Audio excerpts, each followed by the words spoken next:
الرحمن الرحیم.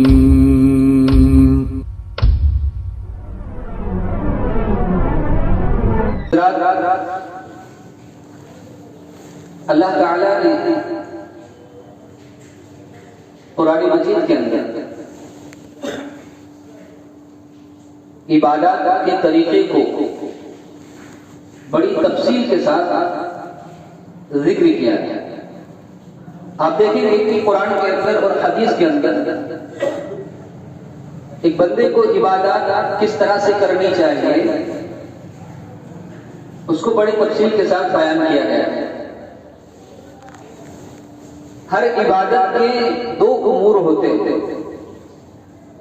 یا آپ یہ کہیے کہ ہر عبادت میں دو امور پائے جاتے ہیں، ایک ظاہری امر، ایک باطنی امر. ہر عبادت کا تعلق دو امور سے ہوتا ہے، ایک جو ظاہری ہے جسے ہم اور آپ دیکھتے ہیں، جیسے انسان رکوع کرتا ہے، سجدے کرتا ہے، قیام کی حالت میں طواف کر رہا ہے، صفا مروہ کی سعی ہے، تو یہ ساری جو چیزیں ہیں عبادتیں ہیں، یہ ظاہری ہیں. عبادت کا ایک دوسرا جو امر ہے وہ باطنی امر ہے، یعنی اس کا تعلق اس کے دل سے ہوتا ہے، اس کا تعلق خشوع و خضوع سے ہوتا ہے، اس کا تعلق انسان کی عبادت کے شوق سے ہوتا ہے، اس کا تعلق اللہ کی محبت اور اللہ کی الفت سے ہوتا ہے، اس کا تعلق اللہ کے ڈر اور خوف سے ہوتا ہے. اللہ تعالیٰ نے ایسے لوگوں کی قرآن کے اندر تعریف کی ہے جن کی عبادتوں میں دونوں امر پائے جاتے ہیں، یعنی ظاہری امر بھی ہو اور باطنی امر بھی. ظاہری طور پر بھی عبادت کریں اور باطنی طور پر بھی ان کا تعلق اللہ سے جڑا رہے. قرآن مجید کی جو میں نے ابتدا میں سب سے پہلے آیت کریمہ پڑھی، والخاشعین والخاشعات، سورہ احزاب کی آیت کریمہ ہے، اور اللہ تعالیٰ نے اس آیت کریمہ کے اندر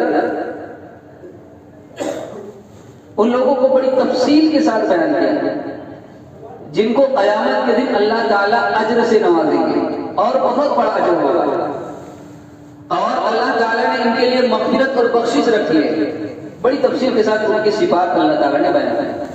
تو ایک صفت اللہ تعالیٰ نے یہ بھی بیان کی ہے والخاشعین والخاشعات، کہ یہ جو مومن مرد ہیں یا مومنہ عورتیں ہیں، مسلمان مرد ہیں، مسلمان عورتیں ہیں، یہ ان کے اندر اللہ کا ڈر ہوتا ہے، ان کے اندر خشیت ہوتی ہے، اور خشوع کرنے والے مرد اور خشوع کرنے والی عورتیں، یعنی جن کا تعلق دل سے ہوتا ہے.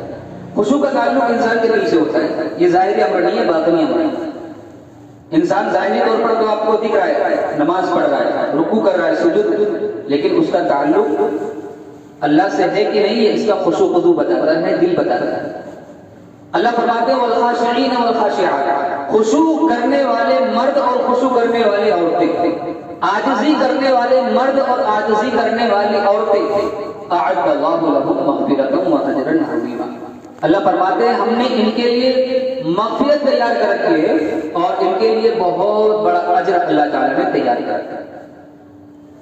خشوع و خضوع، شوق، محبت، الفت، جب عبادت کے اندر یہ ساری چیزیں پیدا ہو جائے تو انسان درجے کمال تک پہنچ جاتا ہے، اس کا تعلق اللہ سے جڑ جاتا ہے.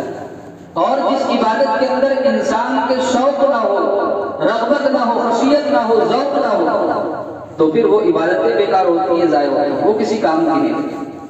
آج کے ہمارے خطبہ جمعہ میں جو ہمارا موضوع ہے عبادت میں شوق، یعنی کوئی بھی عبادت کریں ہم بڑی لگن کے ساتھ کریں، محبت کے ساتھ، الفت کے ساتھ، شوق اور جذبے کے ساتھ کریں، تبھی وہ عبادت کہلاتی ہے.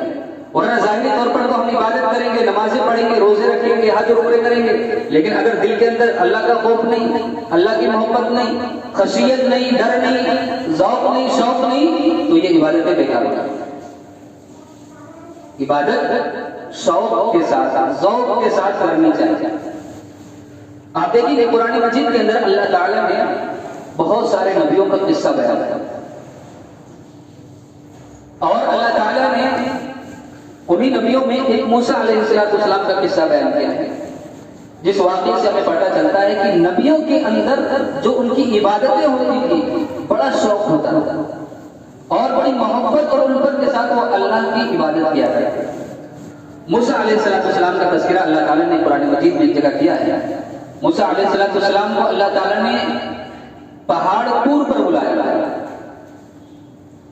اللہ تعالیٰ نے ان کو تورات دینے کے طور پر بلایا، اور وہی جگہ ہے جہاں پر اللہ تعالیٰ نے موسیٰ علیہ السلام سے گفتگو کی تھی، وَكَلَّمَ اللَّهُ مُوسَىٰ تَكْلِيمًا، اللہ تعالیٰ نے موسیٰ علیہ السلام سے بات چیت کی تھی، اور اللہ تعالیٰ نے ان سے وعدہ کیا تھا کہ یہاں پر آ کر 40 راتیں گزارنی ہے، 40 راتیں گزارنے کے بعد پھر تمہیں انعام کے طور پر یا آپ کی امت کی اصلاح کے طور پر اللہ تعالیٰ ایک کتاب نازل کریں گے جس کا نام تورات ہوگا۔ 40 راتوں کا وعدہ تھا، اور اللہ تعالیٰ نے یہ حکم بھی دیا تھا کہ آپ اپنی قوم میں سے 70 لوگوں کو لے کر چلے آئے۔ موسیٰ علیہ السلام 70 بنی اسرائیل کو لے کر اپنے ساتھ نکلے تھے، تاکہ بعد میں ایسا نہ ہو یہ انکار کر دے کہ نہیں یہ اللہ کی کتاب نہ ہو، یہ اللہ کی کتاب نہیں ہے، یہ آپ اپنی طرف سے لے کر آئے، وضع کر کے آئے۔ تو گواہی کے طور پر 70 لوگوں کو اپنے ساتھ لے گئے۔ جب موسیٰ علیہ السلام نکلے مقام طور کے لیے، پہاڑ طور پر، ان کی قوم کے 70 لوگ ابھی پیچھے ہیں، لیکن موسیٰ علیہ السلام ان سے پہلے ہی پہاڑ طور کے وہاں جہاں پر وعدہ کیا گیا تھا وہاں پر پہنچ گئے۔ تو اللہ تعالیٰ نے جب یہ دیکھا کہ اتنی جلدی، اتنی عجلت کہ ابھی ان کے ساتھی جو 70 لوگ ہیں وہ ابھی پیچھے ہیں اور موسیٰ یہ پہلے ہی یہاں پر تشریف لے آئے، تو اللہ تعالیٰ نے اس جلدی کی وجہ ان سے پوچھی، دریافت کی، اور اللہ تعالیٰ نے قرآن میں ذکر کیا وَمَا أَعْجَلَكَ عَنْ قَوْمِكَ يَا مُوسَىٰ، اے موسیٰ اتنی جلدی کیوں؟ آپ اپنی قوم کو چھوڑ کر اتنی جلدی یہاں پر پہلے کی تشریف لے آئے۔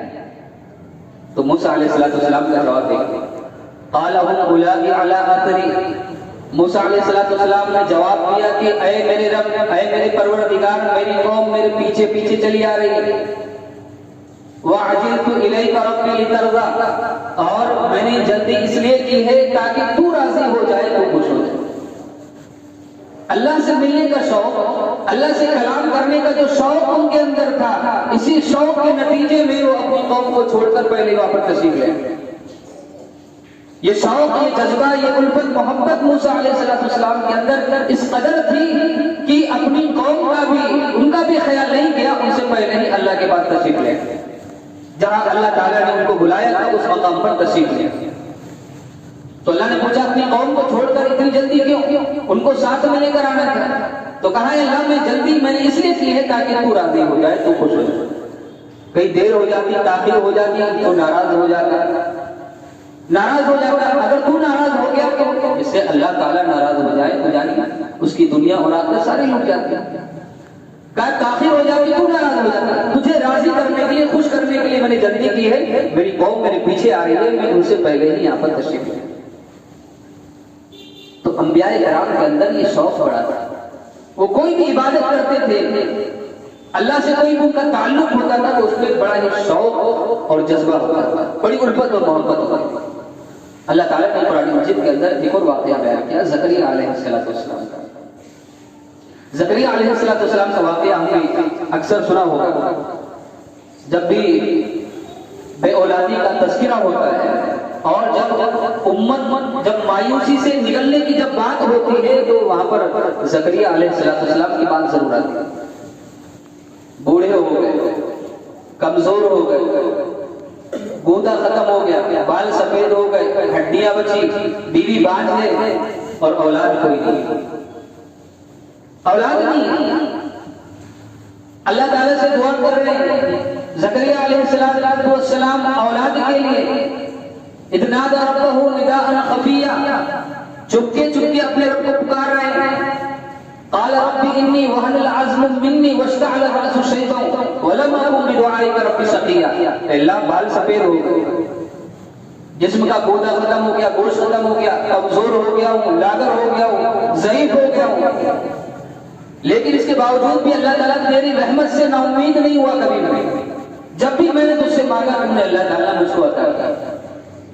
کمزور ہو گئے, بوڑھے, جہاں ساری چیزیں امیدیں ساری ختم ہو گئی اولاد کی, ظاہری اسباب سارے ختم ہو گئے, لیکن امید ختم نہیں ہوئی. کہا کہ اللہ مجھے اولاد چاہیے. رب لا تذرنی فردا وانت خیر الوارثین, اللہ مجھے ایک اولاد عطا کر دے جو میرا بہترین وارث ہے. اولاد سے نواز دے اللہ, بہترین وارث جو میرا بن سکے, میری وراثت کو جو سنبھال سکے. تو اللہ تعالیٰ فرماتے ہیں, اللہ تعالیٰ نے یہ نہیں کہا اے زکریا بوڑھے ہو گئے, کمزور ہو گئے, بیوی بانجھ ہے, ظاہری اسباب سارے کے سارے ختم ہو گئے, اب اولاد مانگنے سے کیا فائدہ ہے. اللہ تعالیٰ کا جواب بھی دیکھیں, بس تجبنا لہو, ہم نے ان کی دعا کو قبول کر لیا. وَوَهَبْنَا لَهُ یحییٰ, اور ہم نے ان کو یحییٰ عطا کیا, بیٹا دیا جس کا نام یحییٰ ہے. وَأَصْلَحْنَا لَهُ زَوْجَهُ, اور ان کی بیوی جو بانجھ تھی, اللہ تعالیٰ فرماتے ہیں ہم نے اس بانجھ پن کو بھی دور کر دیا. کیوں؟ اللہ فرماتا ہے انہم کانوا یسارعون فی الخیرات ویدعوننا رغبا ورہبا. یہ جو تھے یہ اللہ کی عبادت میں بڑے ہی مگن تھے, مشغول تھے, اور نیکی کے کاموں میں, خیرات کے کاموں میں, اچھائیوں میں بڑے سخت کرتے تھے, ایک دوسرے سے آگے بڑھنے کی کوشش کیا کرتے تھے. وَيَدْعُونَنَا رَغَبًا وَرَهْبًا, اور اللہ کی عبادت بڑے شوق کے ساتھ, جذبے کے ساتھ, الفت اور محبت کے ساتھ, جس کا نتیجہ یہ ہوا اللہ نے انعام میں بڑھاپے کی حالت میں بھی ان کا اولاد عطا کیا. جب ظاہری سارے اسباب ختم ہو گئے اور ساری چیزیں ختم ہو گئی, جب انسان نا امید ہو جاتا ہے, ایسی نا امیدی میں بھی اللہ تعالیٰ نے امید کا ایک چراغ روشن کیا, اور اللہ تعالیٰ نے یحییٰ کی شکل میں ایک اولاد ان کو عطا کر دی. تو اللہ فرماتے ہیں کہ یہ جو صلہ ہے یہ ان کی اس کوششوں کا کہ یہ نیکی کے کاموں میں سبقت کرتے تھے, ان کی عبادتیں بڑے شوق اور جذبے کے ساتھ ہوتی تھی.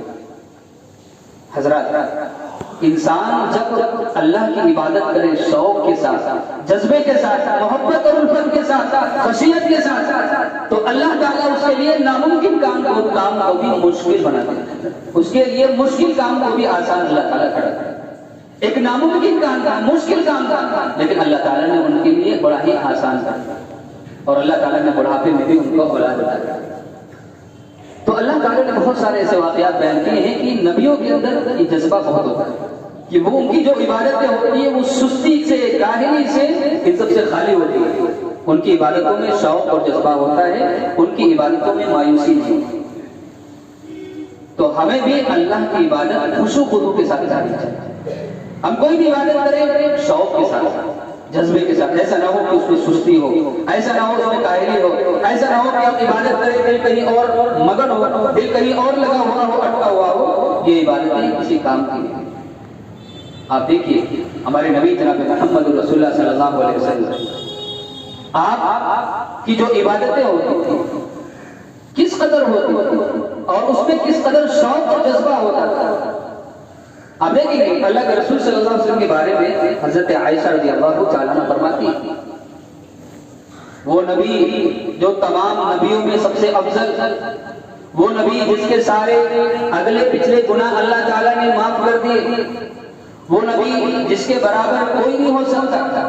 خالق کے بعد اگر مخلوق میں کسی کا مقام ہے تو وہ محمد رسول اللہ صلی اللہ علیہ وسلم کا مقام.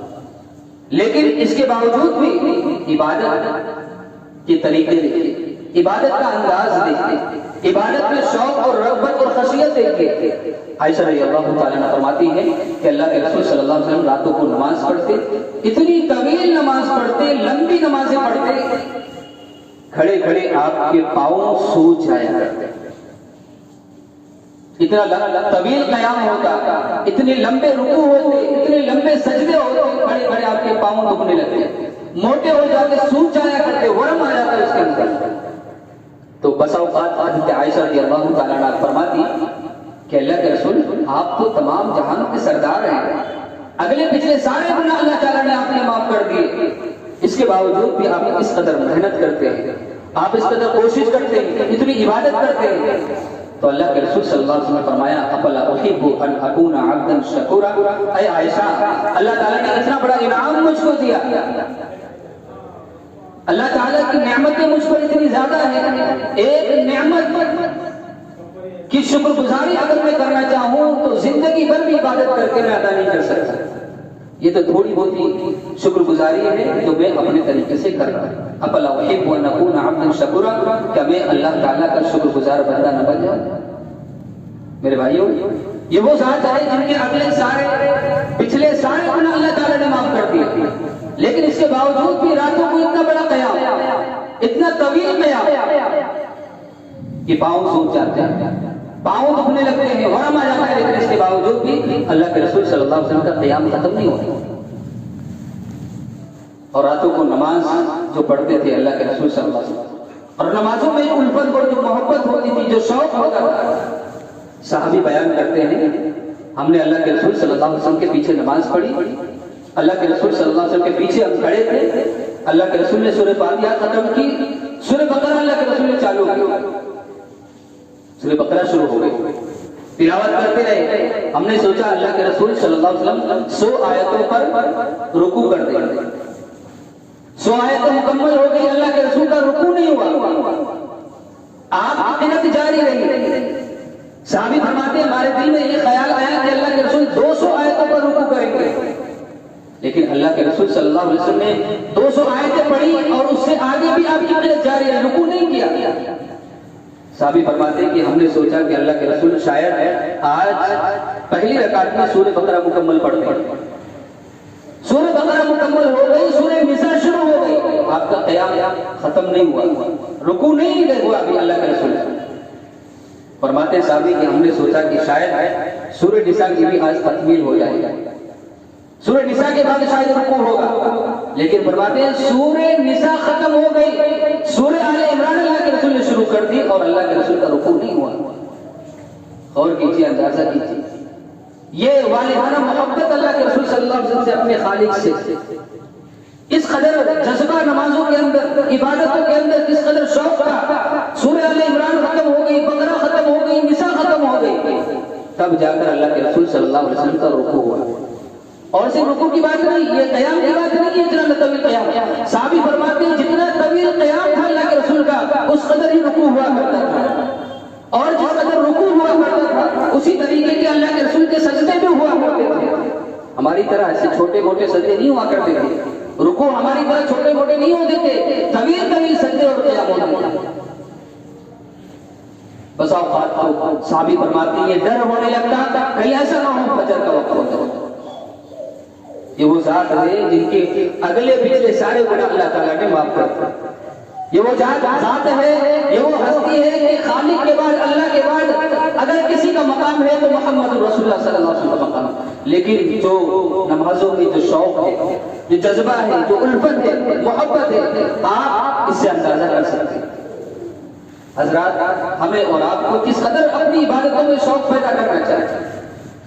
آج ہماری عبادتیں کیسی لوڑی لنگڑی عبادتیں، ہماری کیسی کمزور ہو گئی عبادتیں، انسان نماز میں کھڑا ہوتا ہے خیال کہیں دوسری طرف ہوتا ہے، رکوع کر رہا ہے اللہ کے سامنے کھڑے خیال کہیں دوسری طرف، قیام میں کھڑا ہوا ہے کئی گاڑیوں کو سنوارتا ہے، کبھی کپڑوں کی طرف دیکھتا ہے، کئی دیواروں کی طرف دیکھتا ہے، کئی ادھر ادھر دیکھتا ہے، کئی دماغ کاروبار کی طرف، ذہن کاروبار کی طرف، بچوں کی طرف، بیویوں کی طرف، یہ ہماری عبادتیں ہیں بھائیوں۔ ایسی عبادتیں کسی کام کی، عبادتوں کو سنواریے، عبادتوں کو سدھاریے، شوق اور جذبے کے ساتھ نمازیں پڑھیے، عبادتیں کریے۔ والخاشعین والخاشعات اعد اللہ لهم مغفرۃ واجرا عظیما، خشوع خضوع کرنے والے جو مرد ہیں عورتیں ہیں اللہ تعالیٰ نے ان کے لیے بڑا انعام رکھا۔ حضرات عبادت کے اندر شوق اور جذبہ ہونا چاہیے، یہ صرف نبیوں کی بات نہیں، آپ دیکھیں گے صحابہ کرام جو تھے ان کی عبادتیں بھی اس سے خالی نہیں تھی، وہ بھی جو عبادتیں کرتے تھے بڑے شوق جذبے اور لگن کے ساتھ ان کی عبادتیں ہوتے ہوتے۔ صحابی فرماتے ہیں اللہ کے رسول صلی اللہ علیہ وسلم رات مسجد میں تشریف لائے، رات کی نماز میں قیام اللیل کی بات چل رہی تھی، اس لیے کہ فرض نمازیں تو اس میں تو کوتاہی ان سے نہیں ہوتی، قیام اللیل کی بات ہو رہی ہے، رات کی نماز تھی،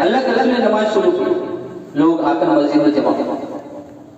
اللہ کے رسول نے اعلان نہیں کروایا کہ مسجد میں آ کر نماز پڑھنی ہے، قیام اللیل کرنا ہے، اعلان نہیں کروایا، خبر نہیں دی، اطلاع نہیں دی لوگوں کو۔ اس کے باوجود بھی جب لوگوں کو خبر ملی اللہ کے رسول مسجد میں نماز پڑھ رہے ہیں، لوگ آ کر جمع ہو گئے، اللہ کے رسول نے نماز پڑھا۔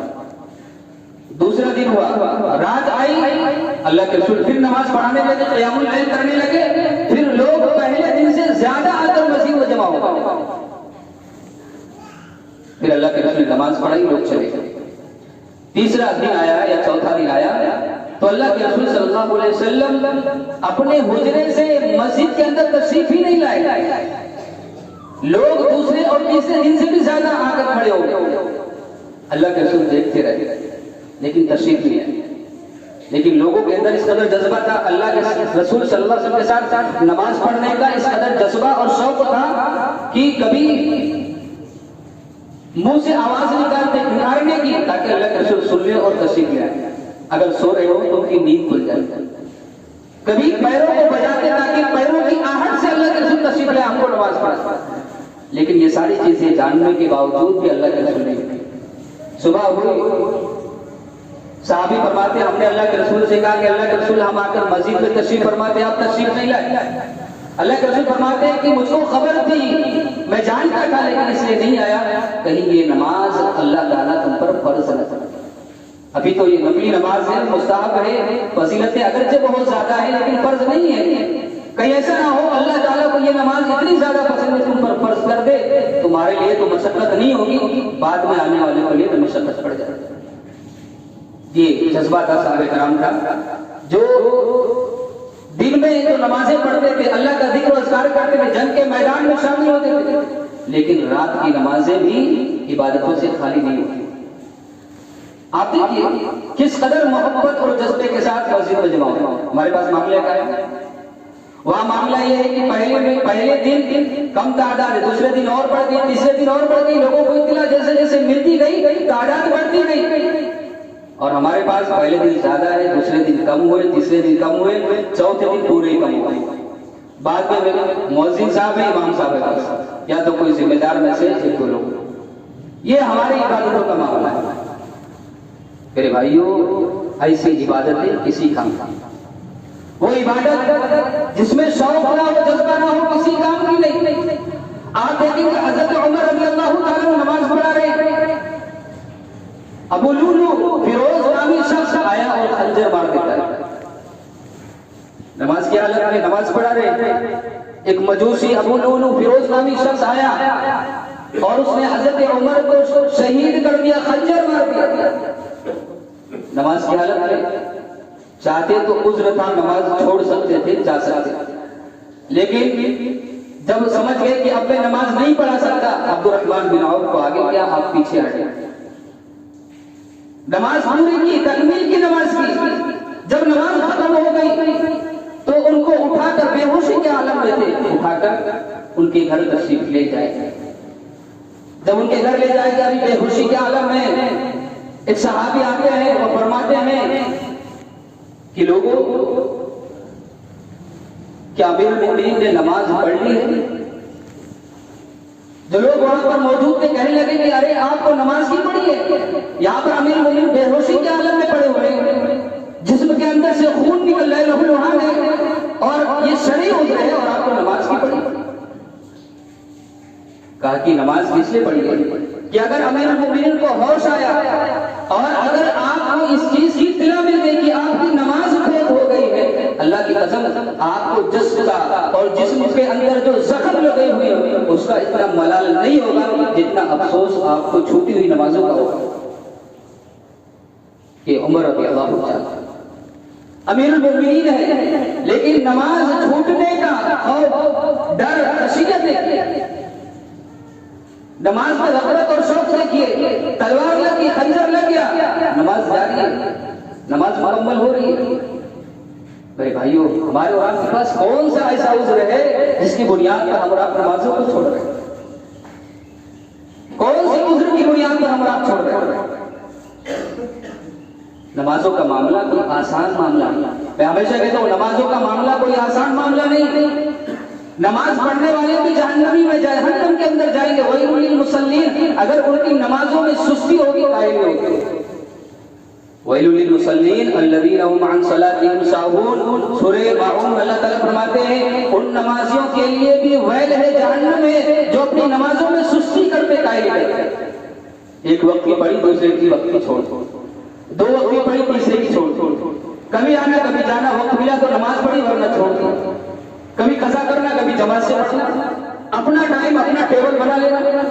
جو اللہ تعالیٰ نے ٹائم ٹیبل دیا اس وقت پر نمازوں کو مقرر وقت پر ادا نہیں کرنا. فرمایا ایسے نمازی اگرچہ وہ نماز پڑھتے ہیں اس کے باوجود بھی وہ جہنم کی آگ کے اندر جائیں گے, اس لیے کہ وقت کے اندر انہوں نے امام کے پیچھے نماز نہیں ادا کی. ہمارے اور آپ کے پاس کون سا عذر, کیا عذر ہے؟ نابینا صحابی آتے ہیں 6 عذر بیان کرتے. نابینا ہو, گھر سے لانے والا کوئی نہیں, جنگلات جھاڑیاں ہیں, درندے ہیں. اللہ کے رسول مجھے اجازت دے دیجئے گھر کے اندر نماز پڑھ لوں. اللہ کے رسول نے پوچھا کیا اذان کی آواز سنتے ہو؟ ہاں سنتا ہوں. پھر مسجد میں آ کر نماز پڑھ.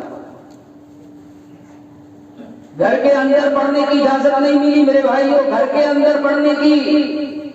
اور یہاں تو ہمارا بغیر کسی خوف کے بغیر کسی ڈر کے جب چاہتے ہیں پڑھتے ہیں, جب دل میں آیا چھوڑ دیا. نہ اللہ کا کوئی ڈر, نہ اللہ کا کوئی خوف, نہ خشیت دل کے اندر, اور مزے سے زندگی گزار رہے ہیں, عیش کر رہے ہیں اور سمجھ رہے ہیں کہ جنتی جنت میں چلے جائیں گے. جنت اتنی آسان ہے, مفت میں مل جائے گی. ام حسبتم ان تدخلوا الجنة ولما يأتكم مثل الذين خلوا من قبلكم. اللہ فرماتے ہیں اس غمان میں ہو, جنت میں چلے جاؤ گے, تمہارے اوپر وہ مشکلیں وہ پریشانیاں نہیں آئیں گی جو دوسری قوموں پر آئیں. اللہ تعالیٰ نے ان کو آزمایا مشکلوں میں, پریشانیوں میں. وزلزلوا, جھنجھوڑ دیا گیا, سختیاں آئی, مصیبتیں آئی, لیکن اللہ کی عبادت سے کبھی غافل نہیں ہوئی. اللہ کی عبادت سے غافل نہیں ہوئے کبھی. آج تو ہمارے پاس ساری سہولتیں ہیں, آسانیاں ہیں, اس کے باوجود بھی ہماری نماز نہیں ہوتی. بتائیے جنت کا سفر ہم کیسے طے کریں؟ ان کمزور عبادتوں کو لے کر, ٹوٹی ہوئی عبادتوں کو لے کر, لولی لنگڑی عبادتوں کو لے کر, نمازوں کو لے کر جنت کا سفر کیسے طے ہوگا میرا؟ اتنا آسان نہیں ہے جنت میں جانا, اتنا آسان نہیں ہے, بڑا مشکل معاملہ ہے. سب سے پہلے نمازوں کا حساب ہوگا اللہ تعالیٰ کے ساتھ, سب سے پہلے نمازوں کا حساب ہوگا. ذرا فرض کیجیے, ذرا سوچیے, ایک لمحے کے لیے ذرا غور کیجیے. آج قیامت کا دن ہے, اللہ کے سامنے آپ کھڑے ہیں, اللہ تعالیٰ آپ سے پوچھ رہا ہے آپ کی نمازوں کے بارے میں بتائیے, کیا جواب ہوگا آپ کے پاس؟ ایک لمحے کے لیے ذرا تصور کیجیے, سوچ لیجیے. قیامت کا دن ہے, اللہ کے سامنے آپ کھڑے ہیں, اللہ کے فرشتے آپ سے سوال کر رہے ہیں, اللہ آپ سے سوال کر رہا ہے, ذرا بتائیے آپ نے نماز پڑھی کہ نہیں پڑھی, کتنی پڑھی, کس طریقے سے پڑھی, کیا جواب ہوگا؟ کون سا عذر ہوگا آپ جو اللہ تعالیٰ کے سامنے بیان کریں؟ کاروبار میں بزی تھے, بیوی بچوں میں بزی تھے, شادی بیاہ میں بزی تھے. آج تو ہمارے پاس کوئی دعوتیں ہو گئی تو ہم نے نماز چھوڑ دی, مہمان آ گیا نماز چھوڑ دی, سفر میں چلے گئے نماز چھوڑ دی, تھوڑی تاخیر سے آئے نماز ضائع ہو گئی. چھوٹے چھوٹے عذر جو عذر نہیں ہے لیکن آج اس کو بھی ہم عذر بنا لیتے ہیں. کھیل کود میں چلے گئے اس میں نماز چلی گئی, دوستوں کے ساتھ چائے پر چلے گئے اس میں نماز چھوٹ گئی, کسی دعوت میں چلے گئے, ولیمے میں چلے گئے اس میں نماز چھوٹ گئی. گھر کے اندر کوئی فنکشن ہے اس میں ہماری نماز قضا ہو جاتی ہے. 2 گراہک ہمارے کسٹمر آ کر دکان کے سامنے کھڑے ہوئے, وہ عذر ہمارے سامنے آ جاتا ہے, اس میں ہماری نماز چلی جاتی ہے. قیامت کے دن آپ کے پاس ایسا عذر ہوگا, کون سا عذر ہوگا جس کو آپ اللہ تعالیٰ کے سامنے بیان کریں گے؟ اس بات کو سمجھیے, یہ معاملہ کوئی آسان نہیں ہے. نمازوں میں شوق پیدا کیجیے, ذوق پیدا کیجیے. آپ سے اچھے تو وہ منافق تھے, 3 وقت کی نماز پڑھتے تھے. منافق بھی اچھے تھے, 3 وقت کی نماز پڑھتے تھے, عشاء اور فجر میں غیر حاضری ہوتی تھی ان کی. آپ تو منافقوں سے بھی گئے گزرے تھے. بڑے افسوس کے ساتھ کہنا پڑا, منافقوں سے بھی زیادہ گئے گزری آج کی امت ہے اور یہ مسلمانوں کی حالت. اللہ رحم کرے, آج کا دور دنیا کا سب سے بدترین دور چل رہا ہے کہ انسان فرائض کو چھوڑ رہا ہے, نمازوں کو چھوڑ کوئی خشیت. ایک ہوتا ہے انسان جب گناہ کرتا ہے تو اللہ کا ڈر ہوتا ہے, اللہ کی خشیت ہوتی ہے, اللہ سے وہ ڈرتا ہے گناہ کرتے ہوئے. ایک وہ ہوتا ہے وہ گناہ بھی کرتا ہے لیکن شوق کے ساتھ, بڑے جذبے کے ساتھ, نڈر ہو کر, خوف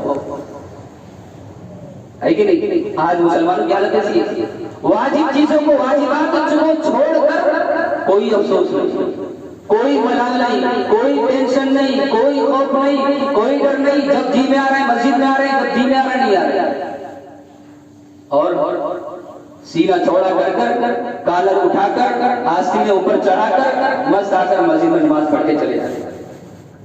اللہ کا کوئی ڈر نہیں, کوئی خوف نہیں. صحابہ غلطی ہوتی تھی, نادم ہو جاتے تھے, شرمندہ ہو جاتے تھے, اللہ کے رسول کے پاس آتے تھے, کہتے تھے اللہ کے رسول مجھے پاک کر دیجئے گناہوں سے, دنیا کی سزا مجھے دے دیجئے, آخرت کی سزا میں نہیں قبول کر سکتا, اس کو برداشت نہیں کر سکتا. ایک صحابی آئے معاذ بن مالک, کہنے لگے اللہ کے رسول مجھ کو پاک کر دیجئے. کہا کس وجہ سے؟ کہا اللہ کے رسول میں نے زنا کر لیا, زنا کر لیا. اللہ کے رسول نے کہا کہ جاؤ بات میں. پھر آئے کہا پاک کر دیجئے اللہ کے رسول, کس وجہ سے؟ زنا کر لیا. اللہ کے رسول نے سوچا ہو سکتا ہے بہکا ہوا ہو, پاگل ہو, دیوانہ ہو, اور شراب کے نشے میں اس نے یہ بات کہی ہو. کہا بات بنا. تیسری میں تو پھر آیا اللہ کے رسول پاک کیجئے. کہا کس وجہ سے؟ زنا کر لیا. لوگوں سے کہا دیکھو شراب تو نہیں پی. کہا لوگوں نے شراب نہیں, عقل ٹھکانے, عقل صحیح سلامت ہے. تب پھر اللہ کے رسول صلی اللہ علیہ وسلم نے ان کو رجم کرنے کا حکم دیا.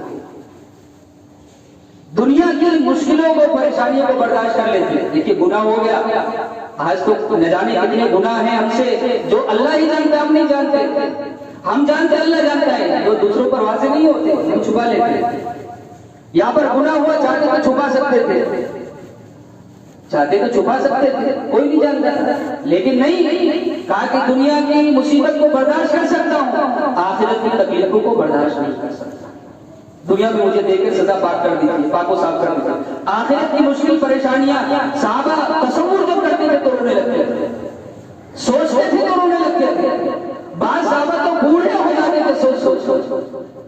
اللہ کے رسول فرماتے سورہ ہود نے مجھ کو بوڑھا کر دیا, کمزور ہو گیا اس کو پڑھنے کی وجہ سے. جب سورہ ہود کو پڑھتا ہوں اور اس میں جو عبرتناک جو انجام جو بیان ہوا ہے جہنمیوں کا, جب اس کو سوچتا ہوں کمزور ہو گیا.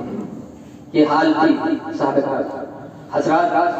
جب تک عبادتوں میں شوق نہیں ہوگا, لگن نہیں ہوگی, محبت نہیں ہوگی, جذبہ نہیں ہوگا, وہ عبادتیں ہماری کسی کام کی.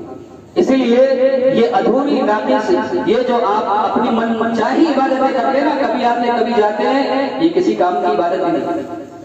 ان سے اچھی تو منافقوں کی نمازیں تھیں, 3 وقت کی پڑھتے تھے لیکن جماعت کے ساتھ پڑھتے.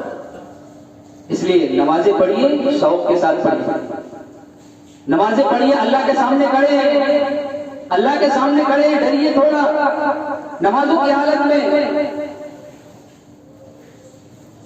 شوق اور جذبے کے ساتھ اللہ کا خوف رکھیں, اللہ سے ڈر جائیے. ابھی وقت ہے, الیوم عمل ولا حساب, آج عمل کر سکتے ہیں, حساب نہیں ہوگا. وغدن حساب ولا عمل, کل جب اللہ تعالیٰ پوچھے گا, حساب لے گا, آپ کا مواخذہ کرے گا, تو آپ کو مہلت نہیں دی جائے گی. اللہ تعالیٰ سے دعا ہے بارے عامل باتوں کو سمجھنے کی اور ان باتوں پر عمل کرنے کی توفیق عطا فرمائے. آمین. بارک اللہ لنا ولکم بالقرآن العظیم ونفعني بالآیات الحکیم انہ تعالی جواد کریم ملک برکت.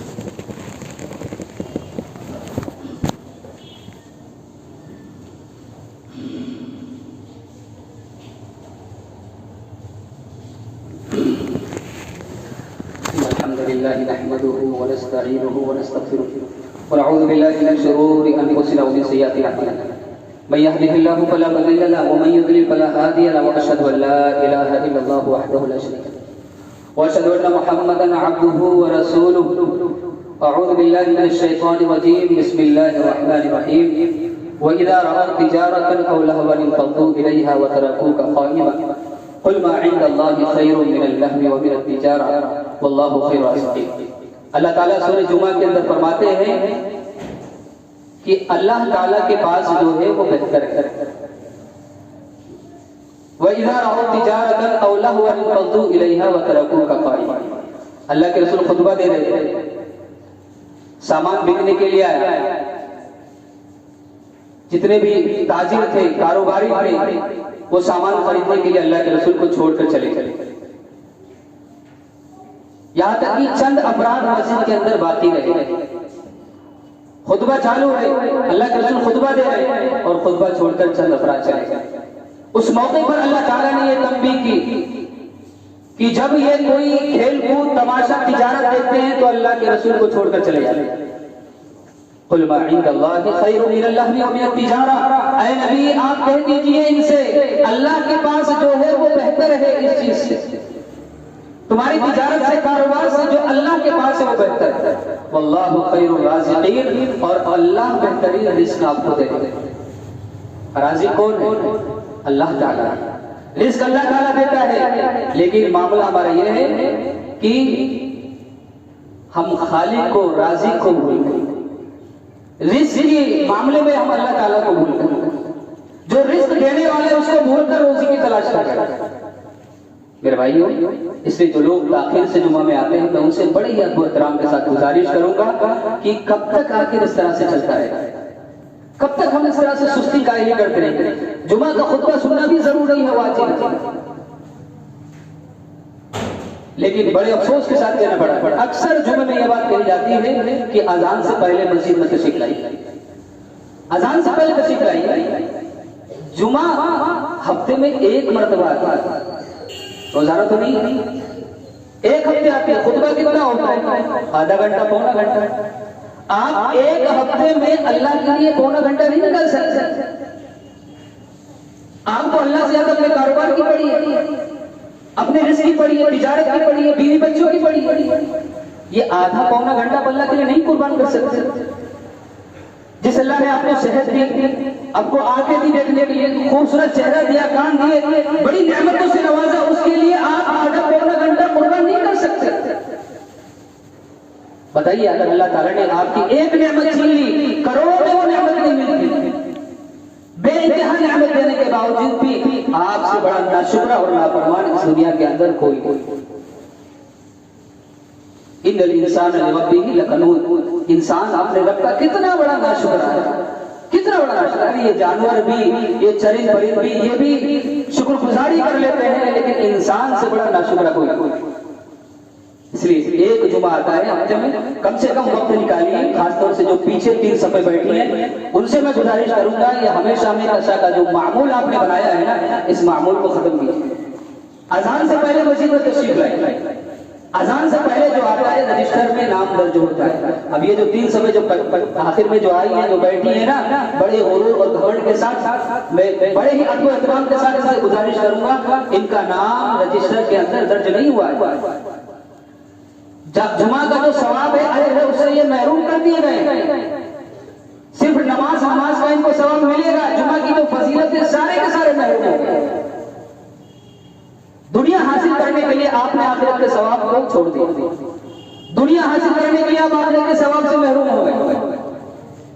اس لیے بڑے ہی پیار کے ساتھ، آپ بڑے ہیں، بزرگ ہیں، جماعت کے ذمہ دار ہیں، جماعت سے آپ کا تعلق ہے، اہل حدیث سے، حدیث کو ماننے والے، عمل کرنے والے ہیں، ہمارے دوسرے احباب ہیں، ان سے بھی گزارش کروں گا کہ آئیے اللہ کے لیے۔ صحابہ پوری زندگیاں قربان کر دیتے تھے، ہم 1 گھنٹہ اللہ کے لیے قربان نہیں کر سکتے۔ پوری زندگیاں انہوں نے قربان کر دی، ہم 1 گھنٹے کے لیے قربان کر سکتے۔ چلے کبھی ہو گیا، عذر ہے، کوئی مسئلہ ہے، بات الگ ہے، ہمیشہ وہی معمول، ہمیشہ وہی کافی۔ اس لیے آئیے اللہ کی رسی کو مضبوط کے ساتھ پڑھیے، قرآن و حدیث پر عمل کیجیے۔ اللہ تعالیٰ سے دعا ہے، اللہ تعالیٰ ہمیں نمازوں کی فضیلت کو سمجھنے کی اور خاص طور سے جمعہ کی فضیلت کو سمجھنے کی اور جمعہ میں پہلے آنے کی توفیق عطا فرمائے۔ آمین۔ ان اللہ و ملائکتہ یصلون علی النبی یا ایھا الذین آمنوا صلوا علیہ وسلموا تسلیما۔ اللهم صل علی محمد وعلی آل محمد کما صلیت علی ابراہیم وعلی آل ابراہیم انک حمید مجید۔ اللهم بارک علی محمد وعلی آل محمد کما بارکت علی ابراہیم وعلی آل ابراہیم انک حمید مجید۔ عباد اللہ الرحمن الرحیم۔